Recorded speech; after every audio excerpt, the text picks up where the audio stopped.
میں سب سے پہلے تو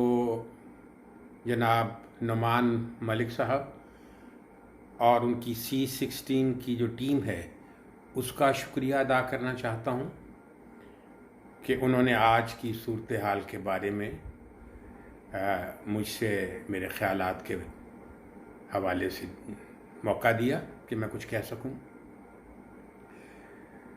سب سے پہلے تو میں یہ کہوں گا کہ پاکستان جیسا ملک جہاں پہلے ہی کرونک وائرس، جھوٹ کا، بھوک کا، بیماری کا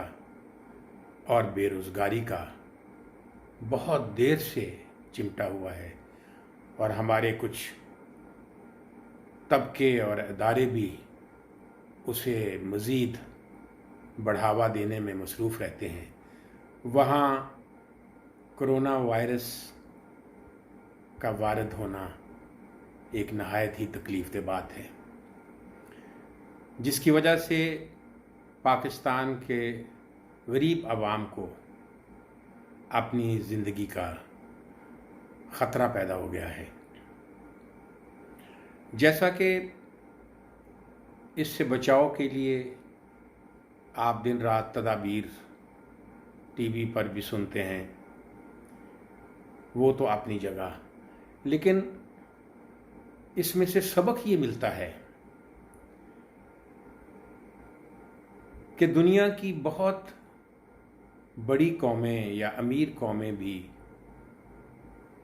کرونا کا مقابلہ کرنے کے قابل نہیں رہیں، اور یہ ثابت ہوا کہ ان کی ترقی کی ڈائریکشن ہی غلط تھی۔ انہیں تباہی کے ہتھیار بنانے کی بجائے اپنے ریسورسز کو عوام کی صحت اور ان کے روزگار کے بارے میں خرچ کرنا چاہیے تھی۔ اور ہمارے جیسے ملک میں جہاں پہلے ہی بہت سے مسائل ہیں، یہاں سب سے بڑا سبق یہ ہے کہ ہمیں اپنی ریاست کو ایک سیکیورٹی ریاست بنانے کی بجائے اپنے تمام وسائل غیر ترقیاتی کاموں یعنی بجٹ، دفاعی بجٹ اور کچھ اداروں کے تنخواہوں اور ان کے پینشنز پر خرچ کرنے کے بجائے ہمیں اسے ویلفیئر اسٹیٹ بنانا چاہیے، جہاں تمام لوگوں کو صحت، تعلیم اور روزگار کی سہولتیں میسر ہوں۔ یاد رکھیے، ہمیں اپنے دشمن کام کرنے کی ضرورت ہے، اپنے اسلحے اور افواج کو بڑھانے کی ضرورت نہیں، اس لیے کہ ملک کا دفاع مضبوط معیشت کرتی ہے، اور تاریخ بھی اس بات کی گواہ ہے کہ دنیا کی دوسری بڑی عالمی طاقت سوویت یونین، جو کہ ہم سے کئی گنا بڑی افواج اور اسلحے سے لیس تھیں، وہ بھی کمزور معیشت کی وجہ سے ٹوٹ گئی۔ تو ہمیں ضرورت ہے کہ ہم مضبوط پاکستان بنانے کے لیے کچھ مخصوص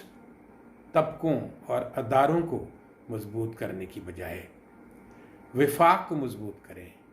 عوام کے مسائل ان کی طرف توجہ دیں، جس میں غربت، بے روزگاری اور ناخواندگی سب سے بڑے مسائل ہیں۔ تو شاید ہم آئندہ اس قسم کے سانحے سے محفوظ رہ سکیں، ورنہ مجھے ڈر ہے کہ اگر ہم نے اس طرح توجہ نہ دی